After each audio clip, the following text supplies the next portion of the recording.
Hey, ad-free show members. It is Dominic D'Angelo of adfreeshows.com. And we have a special. This is my first ever live interview that I've gotten to do with ad-free shows. And I think just in general. But I'm happy to have it start with me here. The Twitter master himself, I put him over last time I did this too, Al, is Al Snow. If you want one-line zingers, you go to Al Snow's Twitter. Yeah. Well, I try to put up stuff that content that is funny and just makes me laugh. And, there's enough negative stuff and, criticism and, opinions out there on the old internet. So, I just try to put stuff up that kind of brightens people's days or makes them think, wow, he's really weird. He's really funny. I popped for the Amish murderers one. Yeah. Chair. If the Amish murderers get the acoustic chair instead of the electric chair. Yeah. I'm telling you. To me, So. I got it. I just figured out. I don't know if you're aware of this. I heard that taking a picture of them it's all an urban legend. It's not. They don't feel it takes their soul. I always thought it took their soul. No. Yeah, but it's just something different. That was a tribe in Africa. That was not the Amish in Pennsylvania. No, okay. I thought it. So this whole time, my girlfriend, she sniped a picture of an Amish person while she was in her car. And I was like, dude, you can't do that. It takes their soul. They think it takes their soul. And I looked it up and I was like, wait, I'm wrong. You got to be careful with those Amish. I know. I watch enough Amish rake fighting. I know they're pretty dangerous. So.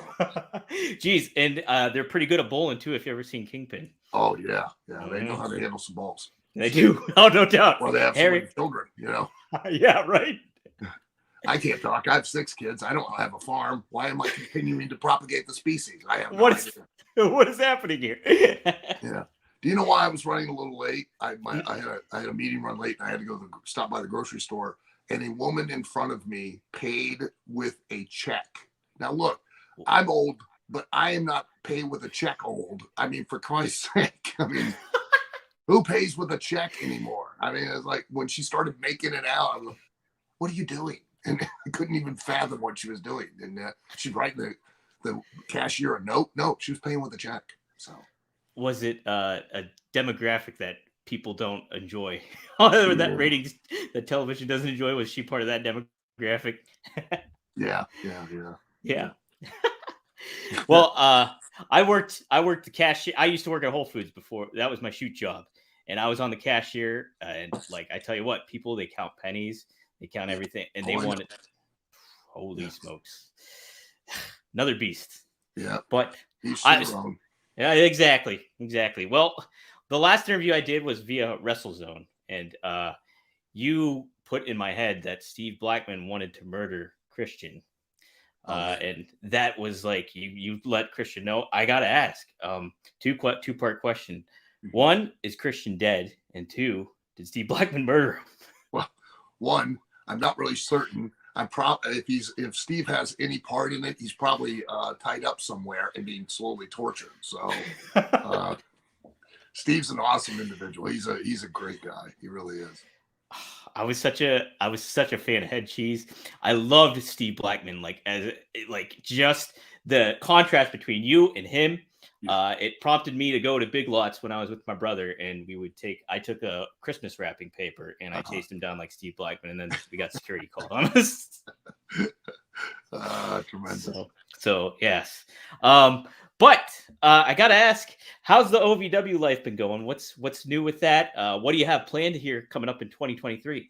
Well, things have been going really strong, going really well.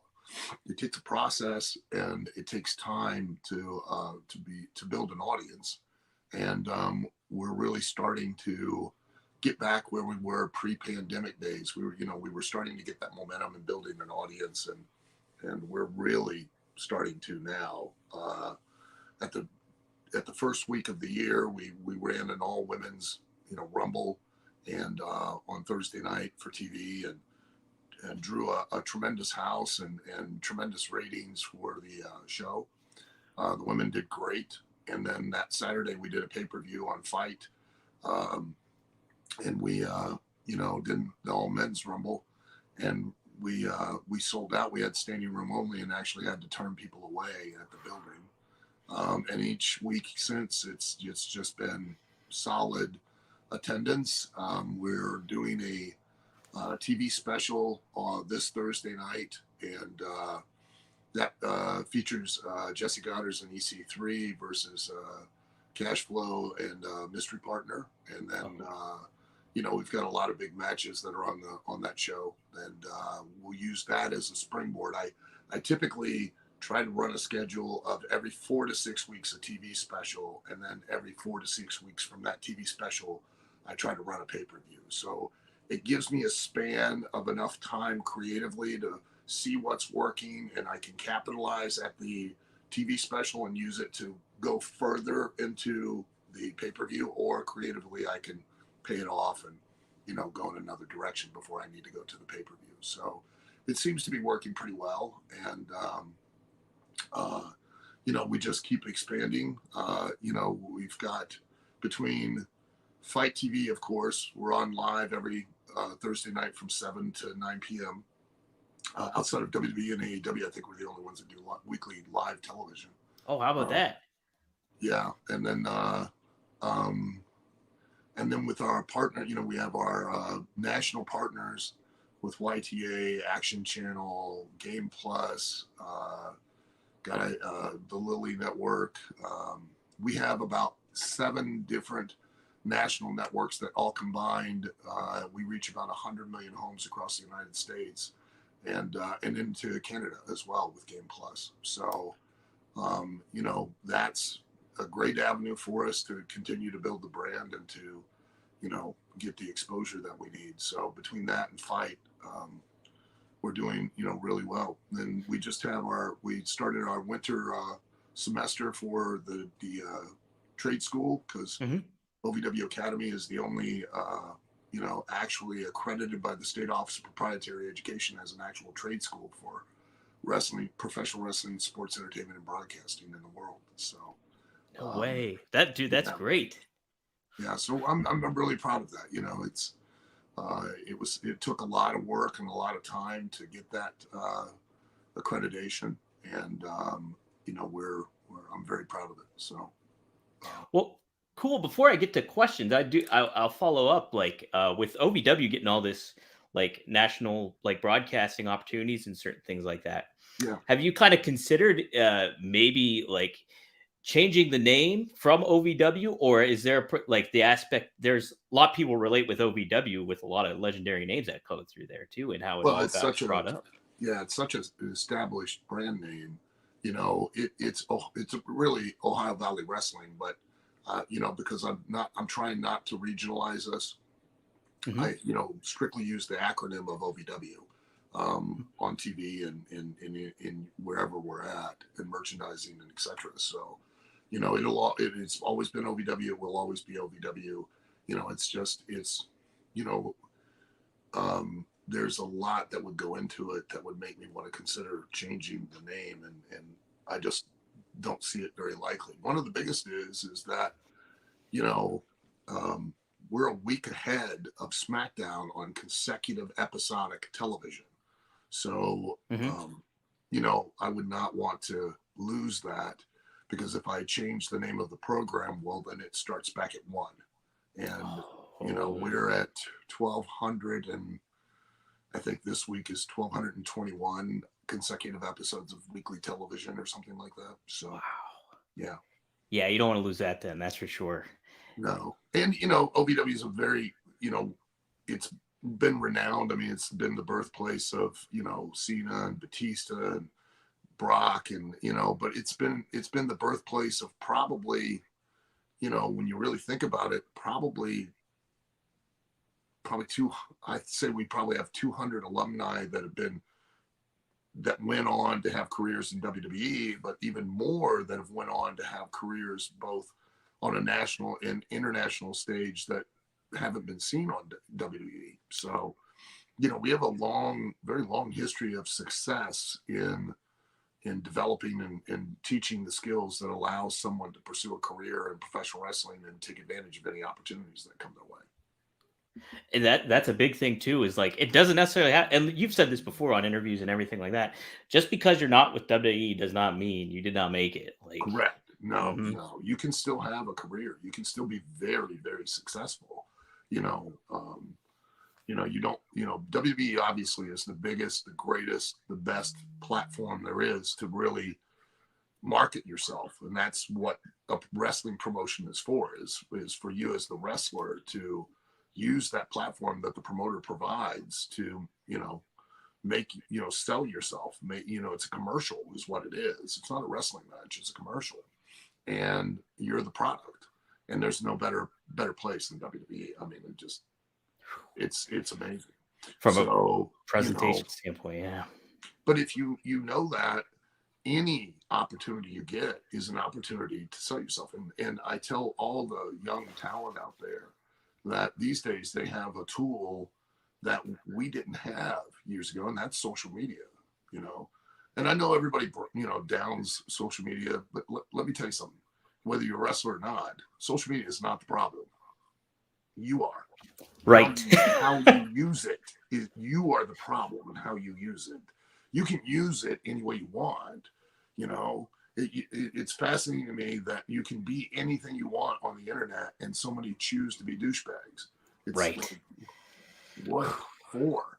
Use it as a tool to market yourself and to, get yourself out there. You can create so many opportunities. Look at the Young Bucks. They used a YouTube show that put them in a position to take advantage of an opportunity in Japan that then gave them an opportunity to meet Cody Rhodes, that then gave all of them the opportunity to be a part of AEW that they would have never had if they hadn't taken the initiative and used their social media in such a fashion. So you've got to take your hat off to them. I mean, they're absolutely brilliant. Yeah, and you look at, even to branch it, almost like a coaching tree in the NFL. You look at that. Look at somebody like Ricky Starks, like really positioned himself to that, and Cody Rhodes took notice of that. Boom, he gets up on AEW. He's one of the top build stars, like growing stars there. So yeah. I remember distinctly when Cody left WWE, and I had made the statement that I was proud of the fact that he left on his terms, because that's I always have taught I taught Cody from the ground up, and I taught Cody and everyone else, that is your goal, is to be able to leave a territory or leave this business on your terms. And everybody was up in arms. They're like, how can you say that? And I'm like, if he wants it, he'll be able to go back anytime when he wants, when he's ready, and he'll have a better spot than when he left. And what did he do? Exactly that. He's now looking to potentially headline WrestleMania. You know what I mean? So that's a testament to the fact that, you as a performer, as a wrestler, when you walk through that curtain, you can make yourself anything. When you step in that ring, you can make anything. And I do mean, quite honestly, anything mean everything. Or you can make everything mean nothing. And the choice is yours. You have that 100% control. You can excuse and justify, and there's politics. Yeah, there's lots of politics backstage, but you know where there's no politics? Out in front of that audience. Right. They don't care. They don't care. No. Mm-hmm. It's great. And Cody, what he did, like he established himself, reestablished himself, rebranded himself. He's coming out to his own music, coming out to with his own logo. Everything that he marketed himself is in WWE. He did it. He leveraged it. And I cannot say this to every young wrestler out there. You can honestly do it as well. You make excuses and you point fingers, but the one person that you can control in this business or period in life is you. You can't control anyone else. You can control you. And when you realize that, it gives you all of the power, and you can have that power. You can achieve your dreams. Undoubtedly, it's in wrestling. I want to thank everyone for coming to my TED Talk, and it's wonderful. It's wonderful. Yeah, it's really, really uplifting. Well, you should. I think that's what you should start doing at conventions and stuff like that. It's just Al Talks. Yeah, I mean, we're going to do Al Talks going forward. Yeah, it's Al Talks. I like it. Yeah. All right, let's get to some questions here. We got a lot of them in here, and so let's get to kicking. All right. Richie Ray asks, what was it like working with ICP and Legends and Icons or at the Gathering of Juggalos in 2005? Oh, that was an experience. It was a blast, because that night particularly, they had brought, I mean, everyone, that I had, when I first broke in the business, I broke in 1982, so like all of those, I mean, everyone. I was a huge Austin Idol mark, you know. He was there, and to finally get to meet him, one on one, person to person, was amazing. To see a lot of those guys. I've basically been in most of in locker rooms with almost all of them, but like a few of them I had never gotten to really meet and interact with, and for me that was like, I was a kid in the candy store. It was awesome. And then the crowd was, I mean, they're intense, Oh, you yeah. know, they're intense, but they were pretty amazing. I mean, they were pretty jacked up, they were pretty wild, and they were really involved, and I had a great time. And I watched a guy in a hot dog suit, he literally was wearing a hot dog suit, standing on a bridge doing drugs. And apparently this bridge is in that location where they have the gathering, is where all the drugs transpire. And listen, Sure. the worst drug I've ever done is, a gummy, which I couldn't handle. And Me either. Me either. oh my God, I literally ate the gummy, right? Because my wife, Uh-huh. I went to Denver, Colorado, and she's like, "Oh, could you, give me gummies and so help me sleep?" And I go, "Sure, yeah." So I was in tremendous amount of pain, which I usually am every day. And it's like, if I wake up tomorrow and I'm not in pain, I'm like, I'll ask my wife to just kick me in the nuts so I feel normal. So Yeah, something.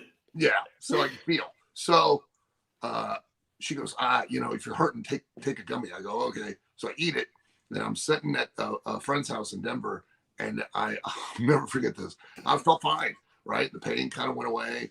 And then I went and turned my head, and then 30 seconds later, my face came around too. And I went, Oh my God. what was that? And then I turned again, and then my face came around. I went, well, it's time to go to bed. Time to go to bed. Time to hit the hay here. Yeah. Well, I'll share my quick gummy story. I got them from a coworker, and I took one. It was like a tangerine one. I was like, oh, okay. I waited like it's good. You want to keep they're great. I sat there for like an hour and a half, and like I got a new video game. I got the new baseball game. I was like getting ready to play it and all stuff. I just adopted a dog at that point. I was like, all right, cool. Like, taking it easy. It's like, this shit's not working though. It's not working. So I took another one. Oh my God, don't ever do that. Immediately, like my vision started like shifting. Yeah. I was playing the baseball game, and I was like, I can't play this right now. And I was like, just keep calm, start breathing. I freaked out. Oh, yeah. Hardcore. I go through the paranoia as well. Yes. Yeah, I get anxiety. Yeah. I found myself naked in the bathroom, calling my brother, who was just mourning the loss of his cat. And it was just absolute chaos. I couldn't do anything. Yeah. I did the same thing one night. Long period of time after I ate the one, year or two, couple years, right? And I eat one, nothing happens. I'm like, I need another one. So eat another one, right? I go to bed. I of course wake up and have to go to the bathroom, right? And I go to pull my head off the pillow, then my face comes around, right? And I go, oh God. So I go to the bathroom, and then I'm standing in the bathroom. I got to stay in here. I've got to stay in the bathroom. I don't know why I've got to stay in the bathroom, but I got to stay in the bathroom, right? So then I go back to bed like, oh shit, like it's happening. I got to lay down. I got to try and go to sleep because I'm gonna freak out, right? So I lay down, trying to go to sleep, right? And I'm like, no, you got to get up. You got to go to the bathroom. If you don't go to the bathroom and stand in the bathroom, you're not gonna be able to move. So and I'm like, no, I got to go to sleep. And then I'm freaking out, right? And I start realizing I can read my inner monologue as it's going like a ticker tape across my forehead.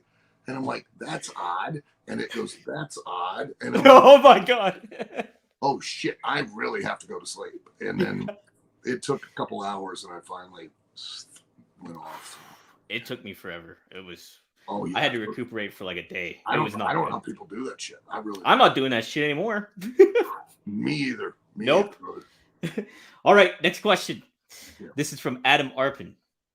And this is a two-parter. So he says, "Can you speak to the absolute lack of respect and the injustice that was on last week's Raw 30 episode, where they didn't share a single clip or even still shot from you and the Big Boss Man's feud that ended with yourself served pepper steaks?" Is there an I don't think injustice there? I wouldn't take it as disrespect Mhm. or an insult or anything like that at all. You know, they've got so many things that they need to, you know, feature, and so many new talent and so much stuff. They've all, and you know, granted, you know, you go, hey, they got 3 hours, but I'm telling you, like when you start writing TV and you start producing and directing it, the one biggest enemy you have is time. Yeah. You know, even if I have 2 hours every week, sounds like a lot.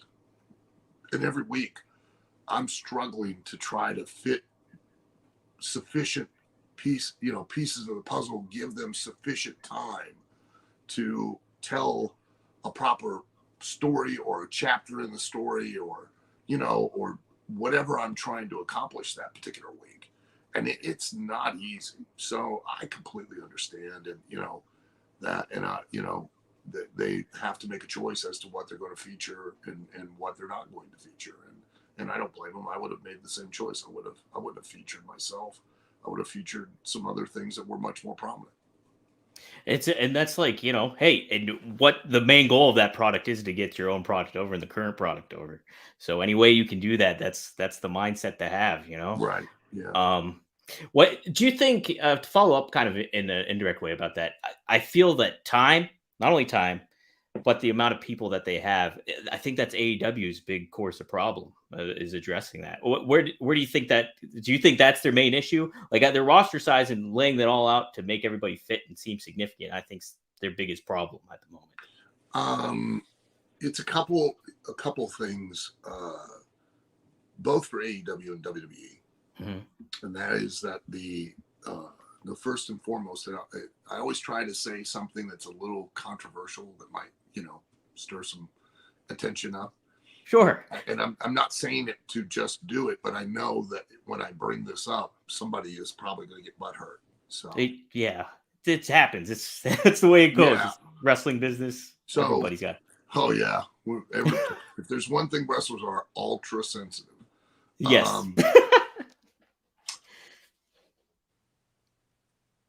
The biggest issue, there's a myth that has existed for quite some time, and that is that Vince killed the territories, and he did not. No. What he did was he offered all of the workers a bigger and better platform that allowed them to make more money. And they all left the territories, thus leaving the territories with wrestlers. Wrestlers don't make money. Wrestlers never draw money. Workers do. A work, the definition of a work is to make you believe a lie. And there is only one singular lie in wrestling, and that is that the outcome is predetermined. That's it.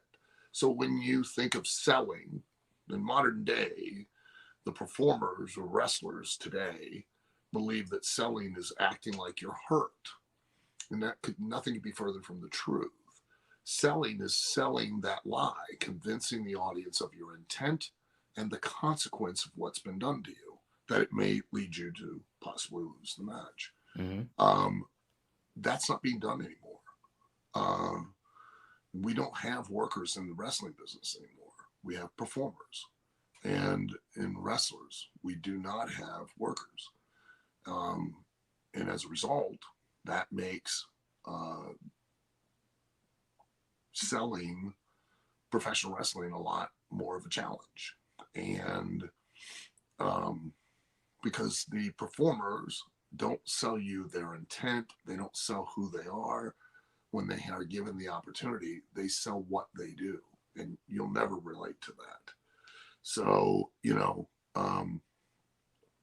that's the biggest issue that we face in professional wrestling, and that for both AEW and WWE. Now, with AEW, the problem is that on top of that, you have just too many people. I mean, I think the last count I heard that they have like almost somewhere upwards of 150 to 170 people under contract. Well, understand that every one of those people that are under contract, to some degree, that's an investment in Mm-hmm. those people. Well, you can't market and properly commercialize all of those people because you just don't have enough television real estate to go around to properly do it. Because Mm-hmm.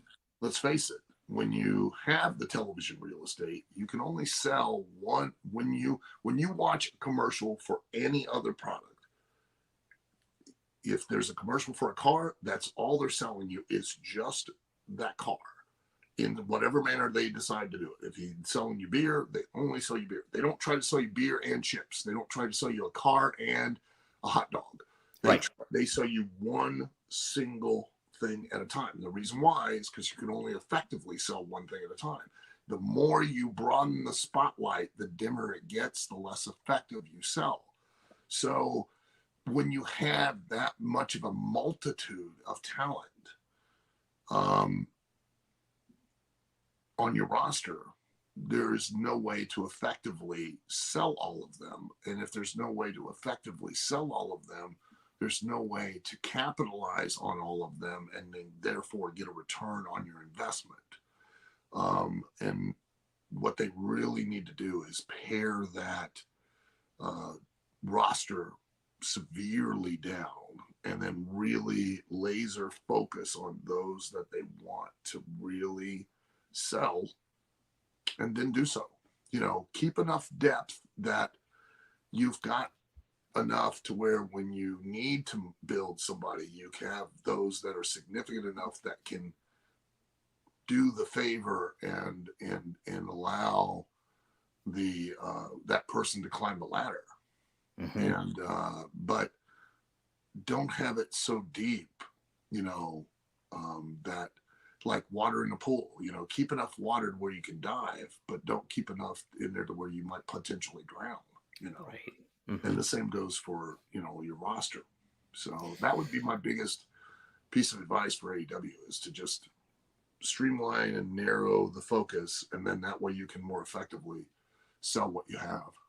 And therefore, that when you narrow that focus, those stars seem like a bigger deal than. Well, then now you can make them stars. Yeah. They're not stars now, Mm-hmm. but now you have the opportunity to use the platform to make them stars.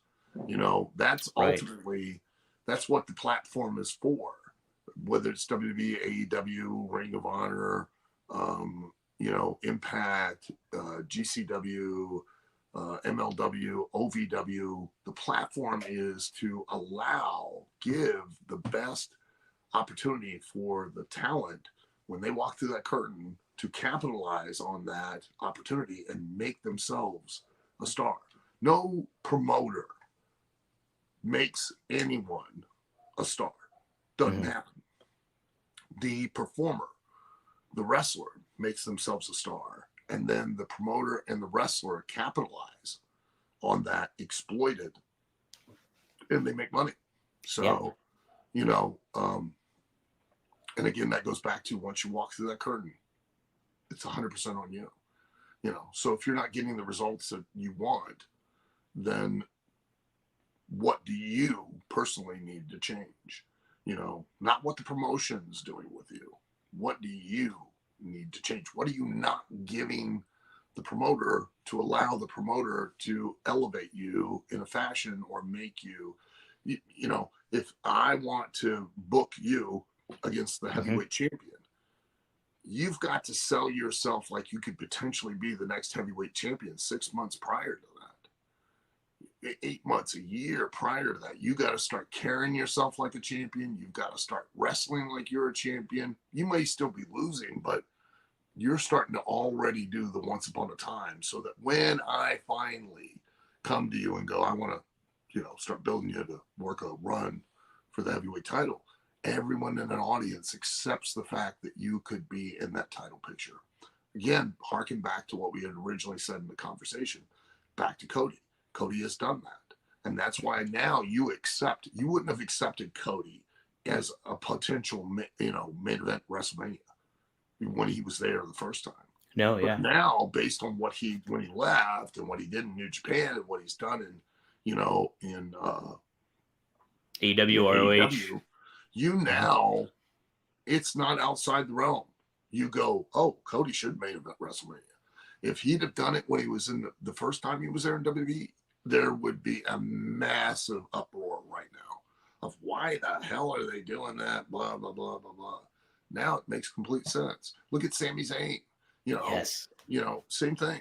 Sami Zayn a year ago, no. Now people are really contemplating and questioning, should Sami Zayn be a main event at WrestleMania?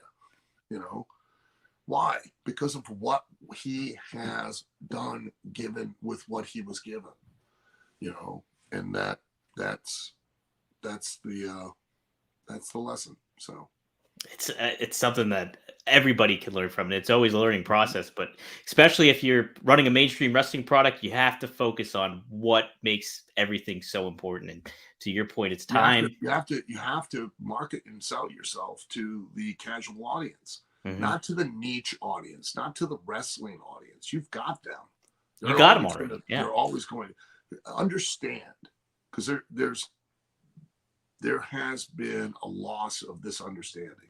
Okay. In the wrestling business, as a wrestler, your job is to do one of the hardest things. It's one of the most competitive things you can undertake. And that is, you're now competing for the most valuable resource on earth. Okay. Mm-hmm. There is nothing on earth that is more valuable than your attention. Corporations will spend billions of dollars to get your attention for this long. What are you doing to get that attention? Then keep it and then capitalize on it. You're not looking at it like that. You're just looking at it like, I want to be a great wrestler and I want a 5-star match. Nobody cares about your 5-star match. You know what? And if you don't believe me, when your electric bill shows up, call up the utility company and go, hey, I can't afford to do this. But I'm not going to pay this month, but I had a 5-star match. And I'm sure the electric company is going to go, if you had a 5-star match, brother, don't worry. You take the next 2 months off too. You'll be fine. I trust it. Go it's an to the IOU. grocery store where the lady in front of me wrote a check. And instead of writing a check or using your debit card, just go, hey, I've got about $500 worth of groceries, because that's about a week's worth nowadays. I don't have the money, but I had a 5-star match. Look at the review I got from Dave Meltzer, and then the cashier will go, take it, go. You know what? Here's some cash if you want some of that. You know too. what? I'll help you load your car. It'll be fine. Yeah, it'll be okay. Yeah, because you had a 5-star match. That's it. That's it. Coach Rousey asked, Al, you are the Swiss Army knife of professional wrestling. I'd like to know where you got the original head. Now, somebody else asked that question too. Okay. Didn't you get it at the Mummers Parade, or am I? Well, I found a styrofoam head. I was taking pictures. I had just worked with great Sasuke, and my friend Shunya Maguchi was taking pictures for Japanese magazines in backstage, and that was where back then Alhambra Arena, half of it was, man, that place was, I wish that place was as nice as it is now. That place is amazing now. Back then, look, so half of it, that's where they made the Mummer Day parade, right? Floats, and I had, found a styrofoam head, and I took some pictures with it for the Japanese magazine, and then I was reading a book on abnormal psychology about a woman who had schizophrenia, that what they call is transference disorder, where she thought the items or objects that were speaking to her were crazy, not her. And that was where I came up with the idea of the head. And then in New Britain, Connecticut, at a house show, I was using some styrofoam heads that had like a very thin plastic face on them, and they'd always break every match. And Mikey Whipwreck and Spike Dudley found in a barrel that they would set outside in the lobby for fans to bring items for New Jack to use in his matches. They found a beautician's mannequin head, and they brought it to me. And of course, Head and I met eyes, and it was love at first sight, and we knew we'd be together forever after that. So that was it. The start of a beautiful, beautiful relationship. Cupid drew his bow, she and bitches all the time, but at least she can't tweet though. That's a good thing. Imagine the awful shit she'd say. We can't tweet because they ain't got no thumbs. Right. Hey. All right. Next question here. Let's see. All right, here's a simple one. Is there any wrestler that you would like to work with now? I'll make a little altercation. It can be either as like a coach or trainer or as a wrestler. I would have loved to have had the opportunity to work with Kurt Angle. Oh, yeah. I think that, quite honestly, I think we could have had sold a really believable and really good wrestling match. Like, people would have bought into it and would have thought it was real, I had an opportunity to work with Fit Finley, and one of the best compliments was that all of the guys, Shane Douglas, like there were a bunch of guys that had been wrestling for years, and they all came out of the locker room and stood there and watched Fit and I wrestling, because they bought into it. It looked and felt like, we were really trying to win. And, when you can sell and convince, the wrestlers themselves on what you're doing, that's a big compliment. So, I think I could have really, I know that I act like, everybody goes, oh, you were haha. And I wasn't haha. I was supposed to be insane. Yeah. And, so being insane, everything I did was funny and entertaining, but at the same time, it made complete sense for who I was as a wrestler, in WWE at that time. And, I think people don't understand that. I think they go, oh, you were a comic or a comedian wrestler. And it's like, no, I wasn't. I was, out of my mind. I was completely, had an altered sense of reality. So, what you thought was funny was really dark humor. It's kind of like standing behind somebody who has Tourette's ordering at Arby's. You're not supposed to laugh, but you do, and in all of that, it gave me a bit of creative freedom in the sense that, I could do anything and get away with it. So, so if you were to kind of continue and to cultivate and evolutionize the Al Snow character further in WWE when it came to that, like, how would you have taken your next step going if you kind of had the option or the creative freedom to do such? Well, you do have the creative freedom. Back then you did. And that, and what I would have done is I would have started segueing a lot more into, having just a touch of madness and being a lot more of a parental or figure, because of Tough Enough exposed a different side. Yes. Yeah. And so I would, it sold a different person. So I would have started going more that direction. That was my mistake because I didn't take it that way. If I'd have taken it that way, and not just continued to rely 100% on the head, career would have been, totally different, and I could have that way capitalized more on the exposure from Tough Enough, but that's experience, that's knowledge, that's and experience is the best and the worst teacher because it gives you the test before it gives you the answers. You don't get to study. It's always a pop quiz, and then after the pop quiz you're like, fuck, shit, I should have said A. God damn it. Damn it. Damn it. So, yeah. It's hard in the present too. If you're just living in the moment of it all too, it's hard It to. really, you know, it really, a lot of time, in a lot of ways, now when I look back, like, there were lots of moments and lots of things that I didn't really get to appreciate fully because I was so in the moment and being a part of it. And there was a lot of experiences that I didn't get until I had enough time and distance away from it. You know, the like I tell a lot of the talent in OVW, I have, my responsibility is to oversee the entire forest. Your responsibility is to take care of just your tree. And there's no truer saying than the fact that sometimes you can't see the forest for the trees because you are so close to your own tree, staring at the trunk of it, that you can't see the rest of the trees and how your tree interacts or affects the rest of the forest. And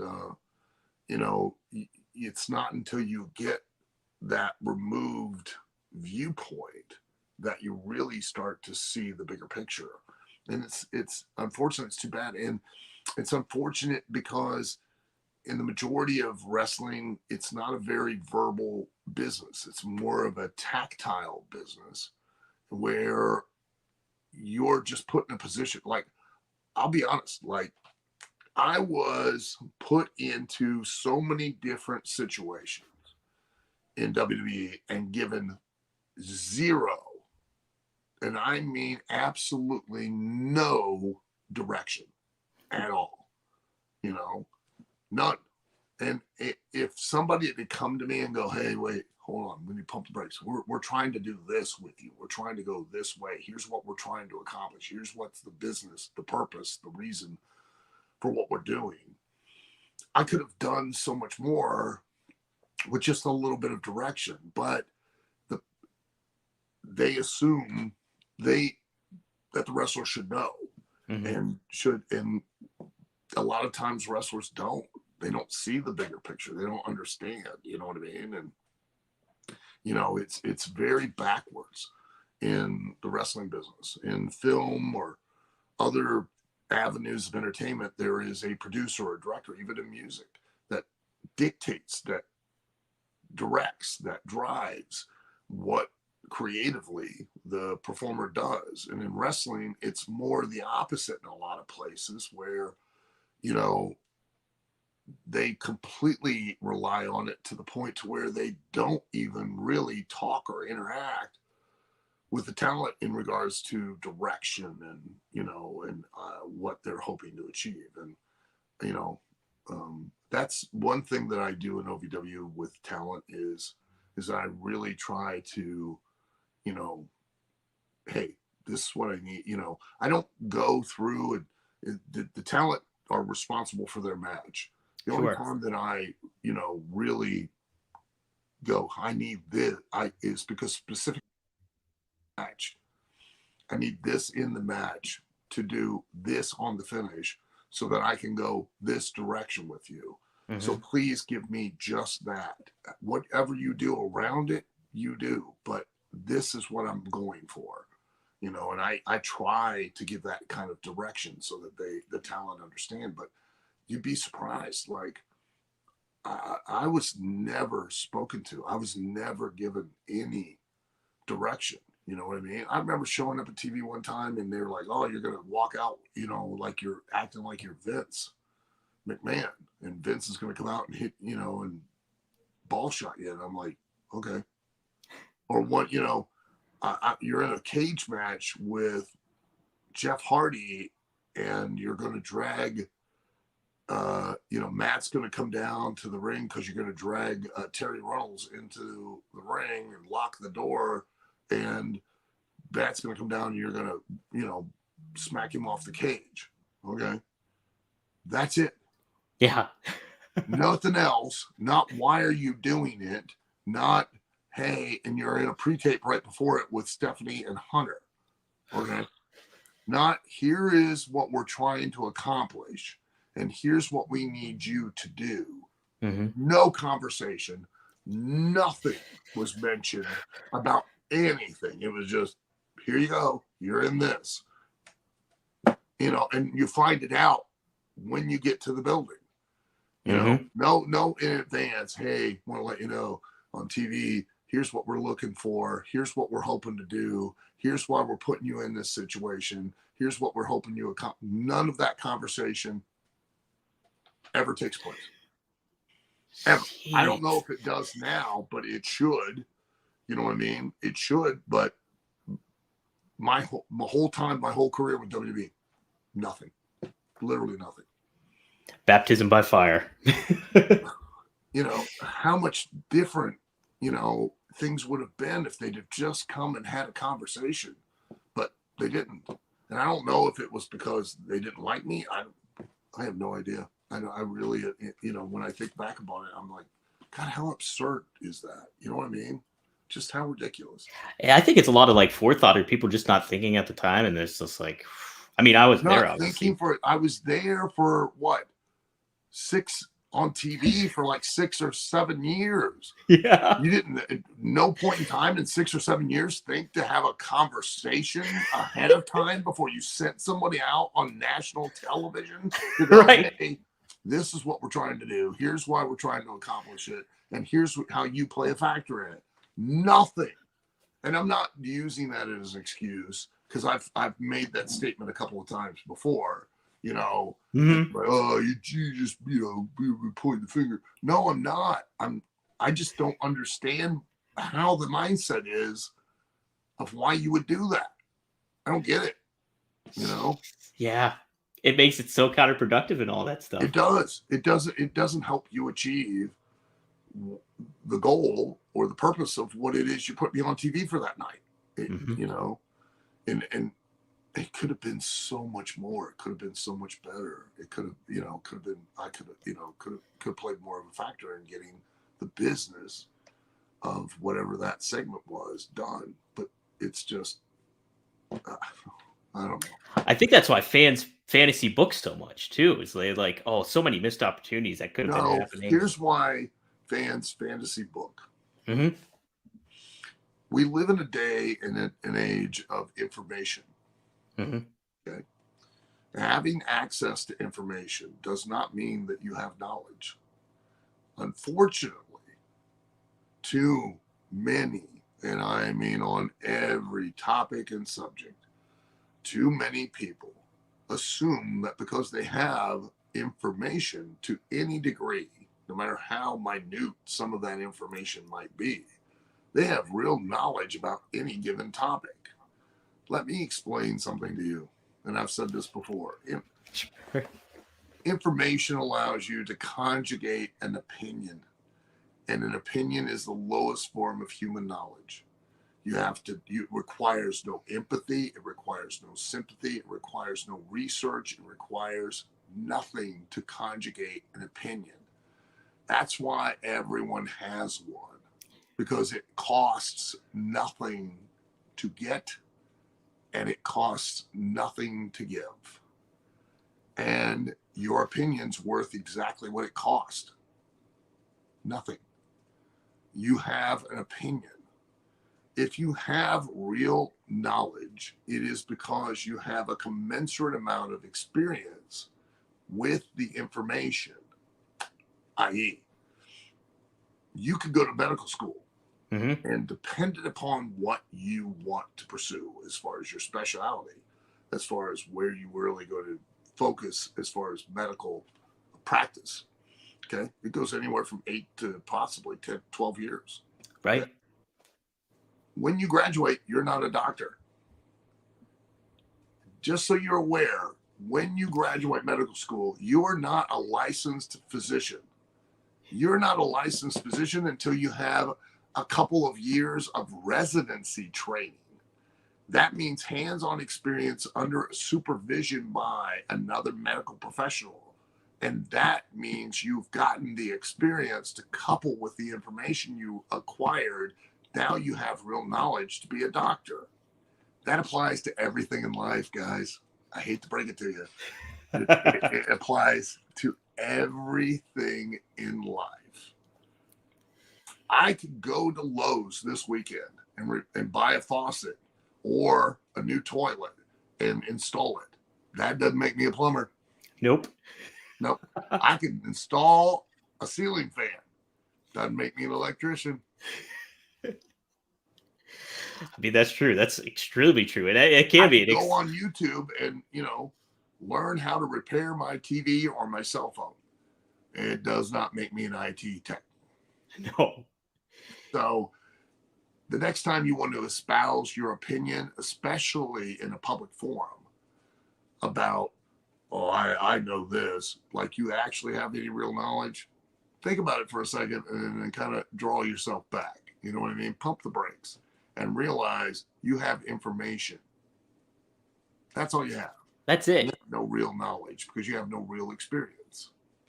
And you go into that like you're watching wrestling. Say you hear this from fans all the time. Oh, I watched wrestling for like 35 years, and I know that this is this. But hell, do you know how to book a show or how a show, like a show format that people have to look at? Have you gotten in the ring and then your ability to feed your family is reliant on your performance? Mm-hmm. Oh, wait, no, you've watched it. You haven't done it. And hey, look, I'm not, I appreciate and really respect all of the passion that the fans have and really am grateful and that they are so passionate, so much like sports fans, with football fans. I wouldn't hire that coach, or I would have done this, or I would have. No, you wouldn't have. You don't know. You've never coached a team in your life. You've never, if you have coached a team, you haven't coached a team of those type of players in that type of situation, like for the Super Bowl, you haven't been there. You haven't done that. You haven't had that experience, but I appreciate the passion and the interest. But the problem is that with wrestling, we have pulled back the curtain so far that we have made people familiar with backstage to the point that they have become contemptuous. And familiarity will always breed contempt. Always. And the more familiar you are with anything, the more contemptuous you become. And we have literally, like buying a ticket to a magic show.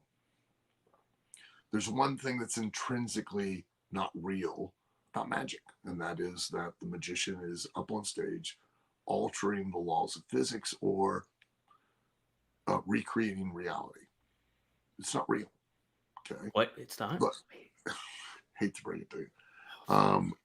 With wrestling, it's just intrinsically that we are prize fighters that are going out there and that we're genuinely trying to win. The intent, that is what we're trying to sell. When you buy a ticket to a magic show, you want the magician to make you question, make you wonder, make you doubt your own reality. Yep. But if your magician is literally on stage sawing a woman in half, looking over his shoulder at his audience and going, hey, don't worry, she's in no danger. She's up here with her legs tucked in. I've got her sister down here with her feet out, and the blade's not coming anywhere near both of them. Or after the performance, you go on social media and he's posing with the two girls going, hey, we just pulled off the most amazing sawing a woman in half trick where I put this chick down here with her feet out and I put this chick up here with her knees up around her shoulders. And, the audience bought it. It was awesome. Thanks, girls. How hard is it now for that magician to now sell another audience on wanting to come see him? Right. And because now I know what you're doing, so now I get to judge and evaluate the illusion, not just accept and believe and buy into and emotionally invest in what you're doing. And that that ultimately is what kayfabe always was a respect for your audience, that you didn't insult them by getting them to invest in emotionally into what you were doing and then basically shit on their investment. Yeah. And It's so a, we've allowed, especially in wrestling more than anything else, we've allowed that audience, our audience, to become so familiar with it that they've literally become not just passionate about it, but contemptuous about it, to where they feel entitled. They feel they know as much as a wrestler does, and you don't, because you're not in it. You if you've never been in the wrestling, I don't care if you write a newsletter every week. You could be the most well-informed fan in the world. You're still a fan. You're never part of the real actual wrestling business. And as such, you really don't have any actual knowledge about what we're doing or why we're doing it. no, there's That's not a disparagement on fans. I tell fans at all appearances, at all conventions around the world, that like they come up, oh, I'm a big fan of wrestling, I'm a big fan of you, and I go, thank God, thank you, because without you, I wouldn't have a job. I wouldn't be able to get to do what I've done for a living, that I've loved to do for a living for as long as I've gotten to do it, if it hadn't been for you. So thank you. And I'm being very sincere, I'm not being facetious at all or yeah. but at the same time, remember, you're a fan. You bought a ticket, and you have some information, but you really don't have any actual real knowledge of what we do and why we do it and what we're really trying to hope to achieve. It's fun, and please partake in fantasy booking and things of that nature. That I'm not trying to put that down, but when you get to where you're defending or you're even arguing and fighting with another fan because you think you know more than they do, you're both kind of on the same level. So Right. It's very true. It's something. I think it's a like across the world with social media and stuff like that, and people thinking they know everything. You're getting everybody's opinion on there. So we just what the opinions are. It's your nothing. opinion is the lowest form of human knowledge. Opinions are assholes Yeah. because everyone's got an asshole and they all stink. So It's great. yeah. All right. Somebody, Brian Pearl asks, hello, all. Content creation seems to be where the wrestling business has gone primarily. Live events have taken backseat to TV deals. How has this impacted OVW, in your opinion, and other promotions? Just I would say that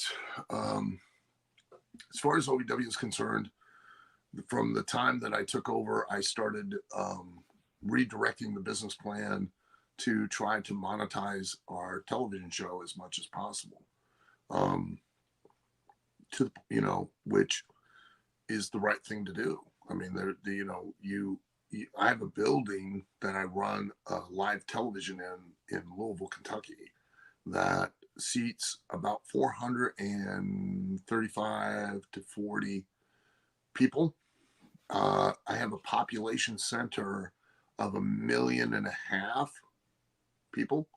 If I get 1% of that population, that's 15,000 people. So I'm not concerned. I am, but I'm not, because it makes the television production that much more, that the more people I have in that building. Okay.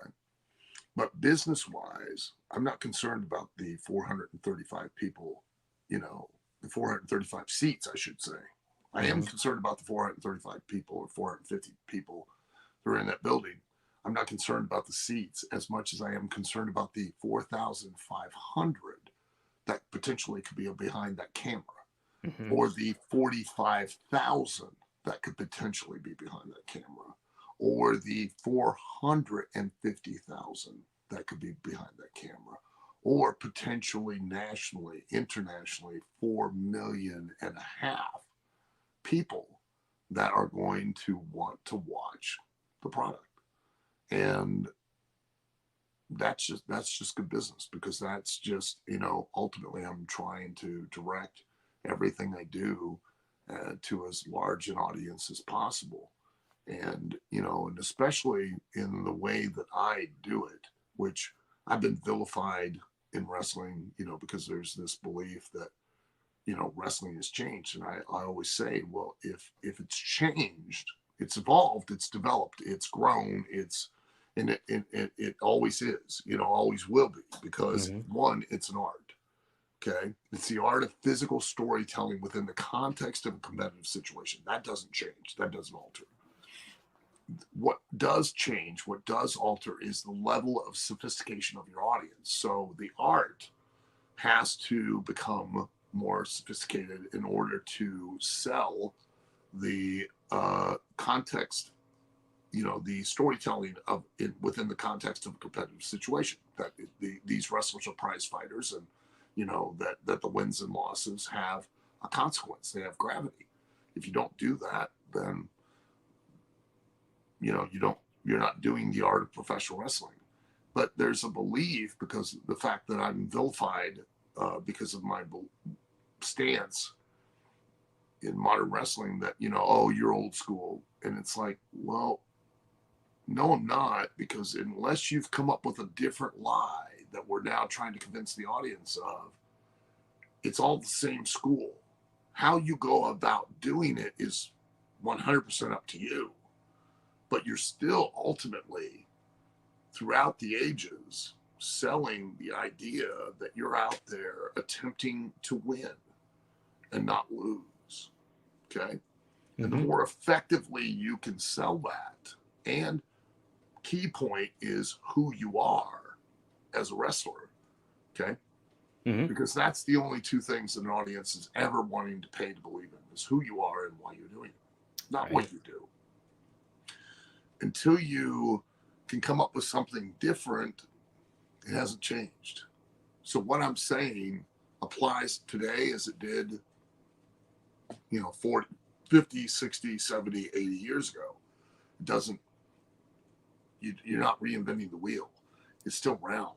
You can make it, it's not hexagonal or octagonal. You haven't come up with a new shape. It's still just a circle, still round.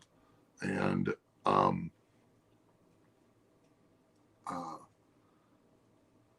in that sense, I'm, with OVW, I try to direct everything we do in that manner.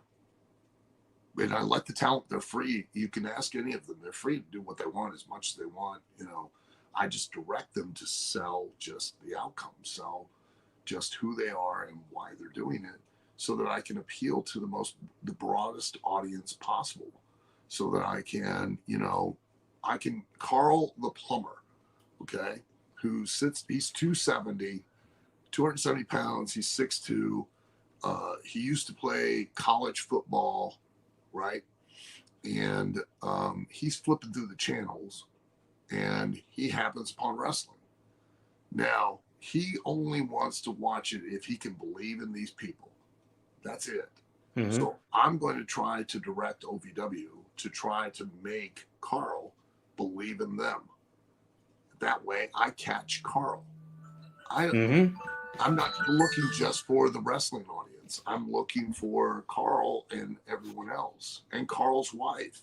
I'm going to try to tell stories, that are going to, Carl's wife's going to even be interested in and want to watch, because that's where the biggest success is, and is the biggest place where biggest route that I can monetize the television, and but don't misunderstand, back to your original question, like television, and I have this argument with Vince Russo all the time, and he doesn't get it, or I think he is now, but but he won't admit it, is that professional wrestling as a television show is not a television show. It is a commercial. It is simply a commercial to sell your product. Your product are the wrestlers. That's it. And the the wrestling business is very much like the music business. Okay. You have artists, you have musicians. They make the product. They themselves are the product, and they make the product, which is music. Correct? Correct. Yeah. You need 100%. a venue, you need an avenue to reach the masses with that product. Okay. And this is quite honestly, it's a fact. No one, no musician, no musical act makes money, real money, until they tour. Okay. So you put music on the radio for free to sell the artist via the music. It's commercial. Right. Now you, the audience, become involved with the artist, and now the artist goes on tour and has concerts.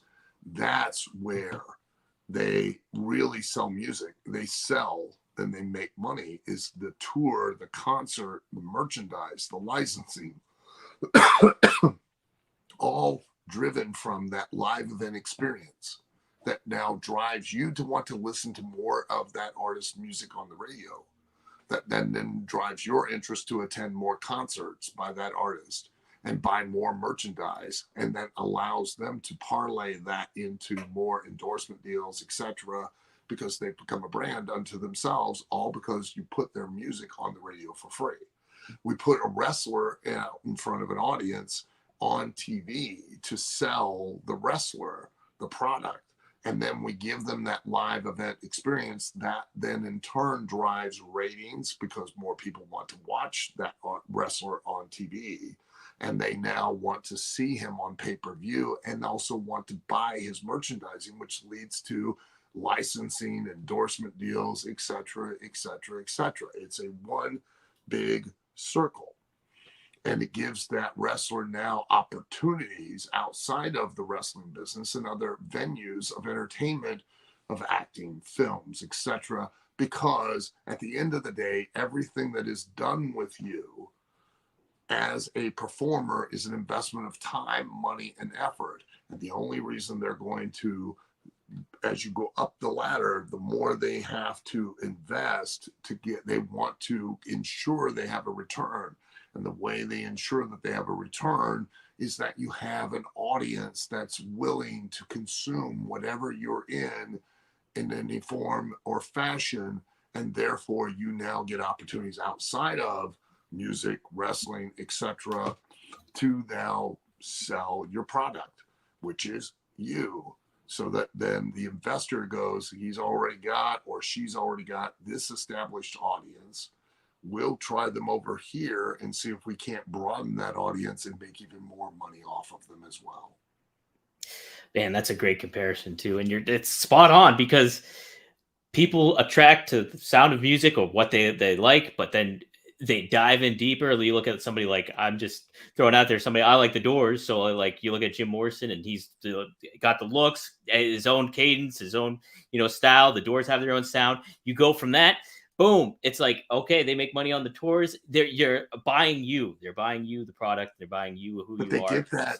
The tours are to create that real connection. That's that live event connection. And wrestling's the same thing. That's why, regardless of what, there's always been in WWE, even back when I was there, there was a portion of the office that was like, we need to stop doing live events. Why are we doing those things? They lose because they lose money. Yeah. Unless business is super hot, live events, they're not cheap to produce for WWE. And Vince would always like, no, we're going to do it, because he understood.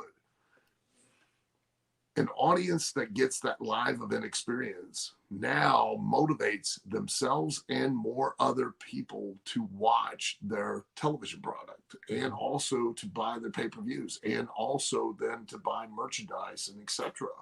And that's why WWE is still in the live event business, even through COVID, where they had one of their most profitable quarters without doing live events. Once COVID was over, Vince was like, ramp up the live event business. Why? because that's what drives professional wrestling, is that live experience. And without it, you don't make money. That's it. It's that connection. You build that connection. It's Yes. man. Well, I'll let you go with this one. It is Eddie Prather. I can't find it in the chat here, but he does ask. He wanted to get your opinion and your thoughts about working with Jim Cornette and Smoky Mountain Wrestling, and I'll kind of expand on that too. What did you learn from Smoky Mountain that you kind of applied to OVW? Tons. Jim Cornette is a dear friend. He's probably mad at me right now, I think, because he gets mad at everybody. But oh yeah, yeah. But I love Jim. I've known Jimmy since probably 83 or 84, I think. Wow. Working in WCW and, when it was Georgia Championship Wrestling and all that. He's always been great. Jimmy is a genius, an incredible wealth of knowledge and experience. I owe Jimmy a lot. I mean, I really do. And Jimmy's went to bat for me, and I'd do whatever I could for Jimmy. Jimmy knows and understands his gimmick, and he knows and understands what draws for him. And like any good worker, Jimmy's going to capitalize on it, and a lot of what you see is not Jim Cornette. It's an aspect of Jim Cornette, and it's just an aspect that Jimmy's turned the volume up on, apparently, as the years went on, a lot. And he's a very passionate individual. He really loves and cares for the wrestling business as a whole. And, he's very opinionated and a very strong personality. But a lot of times you can't really disagree with him. It's just the way he delivers it, that's all. But the way he delivers it works for him because, he's got his podcast and he's doing great with it and still to this day. And that's because he is who he is, and he knows what works for him. So he now is, doing so, but, and I learned an immense amount from Jimmy over the years, not just in Smoky Mountain, but just in general, and still sometimes when I have the time and I pull up his, podcast, I still learn things, I hear and learn and get a better understanding of things that I'm doing right now, and, I think that the sad thing is that every time there's one of the older guys pass away, we're losing more and more of what intrinsically has made the wrestling business. And why is that important? Here's why. 1961, I think. Could be wrong. I'm sure somebody on the internet will correct me. Well, one of the top guys here might know. Yeah. Feel free to chime in, guys. There was a show in Kaminsky Park in the baseball stadium in Chicago. And I know, everybody, only WWE's ever run, the major. Now, listen, they want to tell you that. There were shows that drew this show headlined by Pat O'Connor and Buddy Rogers in like 1961. Could have been 62. I'm not sure. I wasn't alive at that point. 63 was when I was born. So, was for the NWO World Title. They drew 41,000 people. Okay. 41,000 people. Saturday night, they had an event in Kaminsky Park, and they drew 44,000 people. Do you know what that event was on Saturday night, the very next night? What was it? Roller derby. Really? Yeah. Roller derby. Wow. It barely exists, if at all, anymore. Do you know Hmm. why? Presentation. That's the only thing I could Because think. intrinsically they changed what they were selling. Mhm. They came under the belief that, and that's old school, this is new school, there's a better way to do it. And as a result, it stopped being what it always was. And when it stopped being what it always was, it went away. What do you think is right now presently happening to the art of professional wrestling? How it's what you just said about roller derby. And it's going to go the same way. Especially one of the biggest stories, of Vince McMahon and everyone. Oh, I just can't wait till Vince McMahon leaves. I understand that Vince McMahon is what and why WWE is what WWE is, and the wrestling business is where it's at. Okay, and when that goes away, then because the wrestling business is like every other business, and it's not like every other business. Hmm. Yep. Simple as that.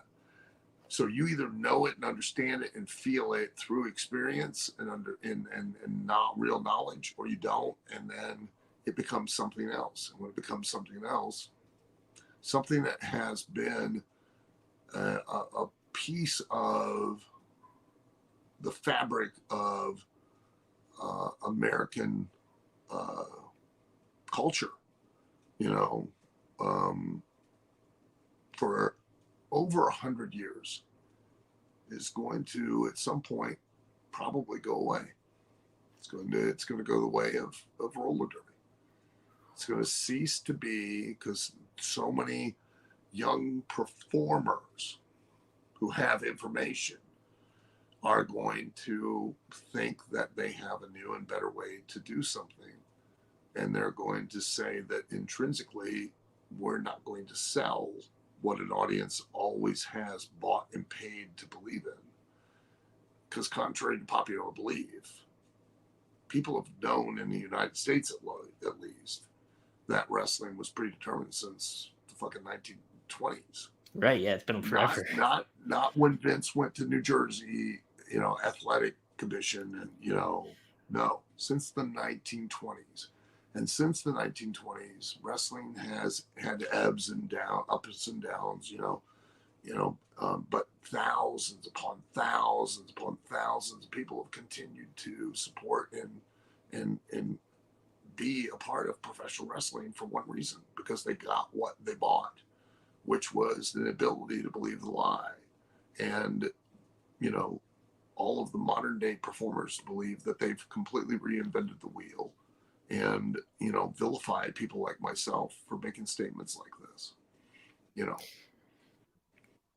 I with it's a sobering thought, but it's very true because you think about it, like all the good, all the minds and stuff like that. Not like I just like Pat Patterson, pass but you go on, you name anybody that's been involved with the business and When you as and you lose more of that influence, you lose Mhm. more of that direction, then it will continue to change, really change, and you will, you know, it'll go the way of roller derby. It will cease to be a prominent venue of entertainment. Simple as that. It's the group think of all that. So it's very sobering.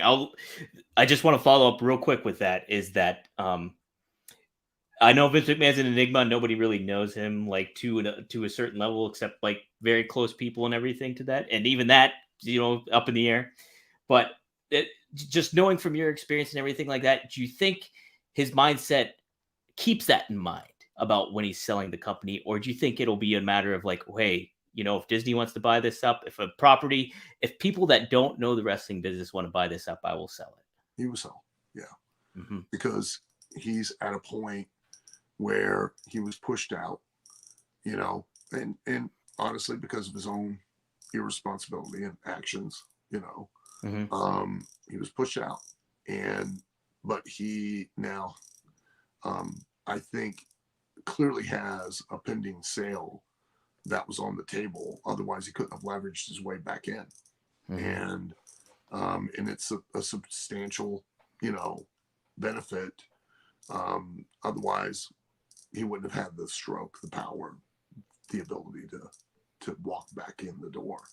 And then he filed, they filed an addendum as far as the voting rights, as far as stockholders, that then now allows for the sale to go through with uninhibited.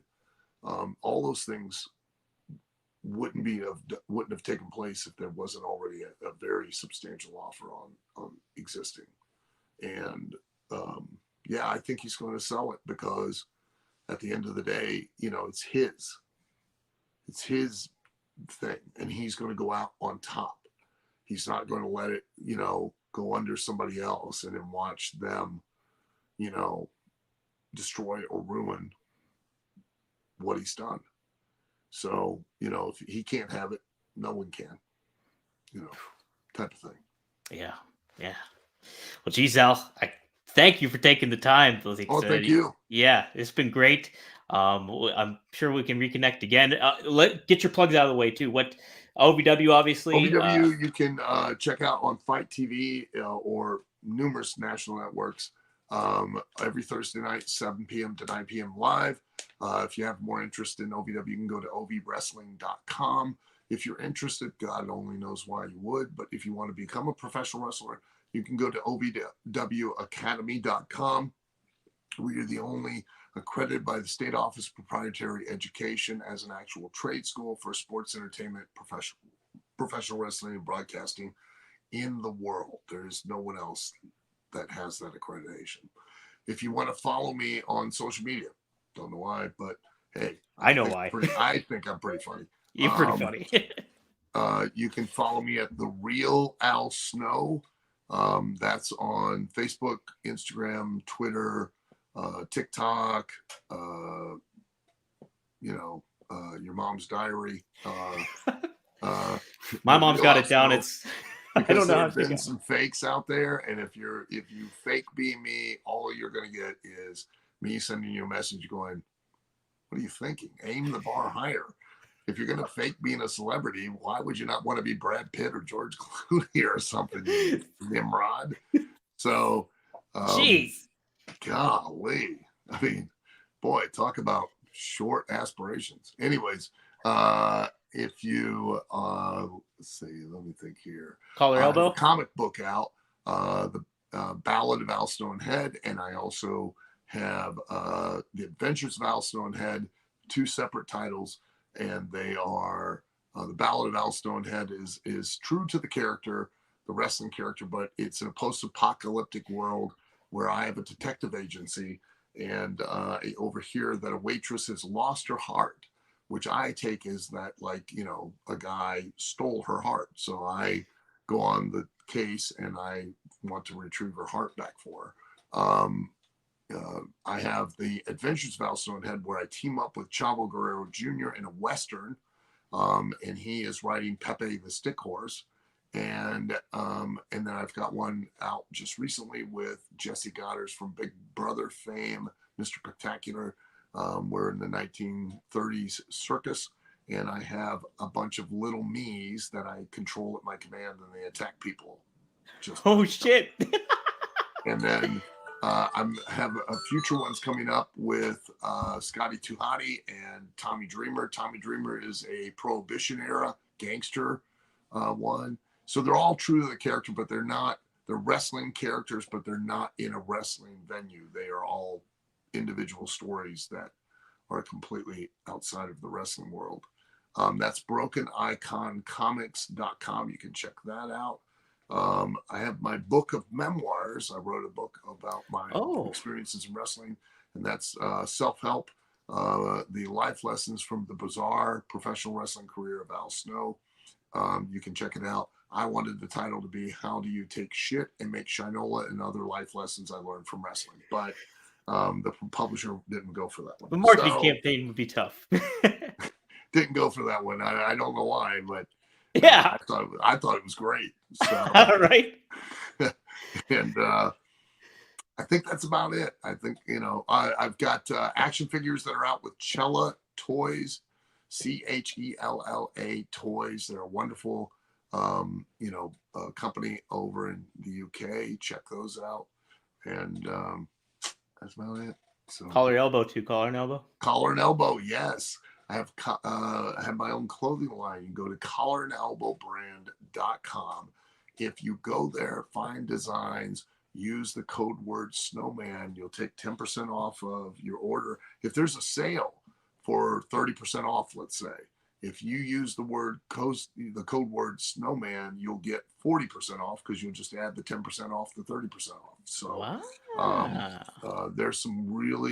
we have some really cool designs there. We use high quality t-shirts that are very comfortable and you'll love. And we try to do designs that are cool and you can wear everywhere and not have somebody come up and go, "Oh, you like wrestling? You know, that stuff's fake." Like, thanks, Murder, She Wrote. How long did it take for you to put the clues together, Angel and Lansbury, and discern that? I mean, Geez, it's fucking Columbo here. Know or were aware of the fact that it was predetermined, you dickhead. So, no, I can attest to those shirts. I have a Shad Gaspard one and I have a Bobby Eaton one. So, and do you really? Great. Yeah, I do. Yeah, they are, and the designs are really cool. I mean, if you're a wrestling fan, you get it. You know what I mean? If you're not a wrestling fan, you can wear it somewhere. You can wear it somewhere else, and you're not going to get non-wrestling fans coming, "Oh, you like wrestling?" Just shut up. I mean, like, you think Spider-Man was a documentary about a teen shooting jizz out of his wrist? I mean, what do you think? Yeah, nothing on TV is real, you dickhead. So yeah, there's a Calm lot. down, ass munch. Well, Al, again, thank you for the time. Ad-free show members, thanks for tuning in and getting your questions in. This is my first go around doing this, so we'll be sure to cultivate some more. And you did wonderful for breaking your chair. It was wonderful. Thank you. And I feel honored that I was allowed to be the first. Well, I'm honored too. You'll always remember me. I will. You'll always be in my head. Always. How about that? Okay, guys, we'll see you next time.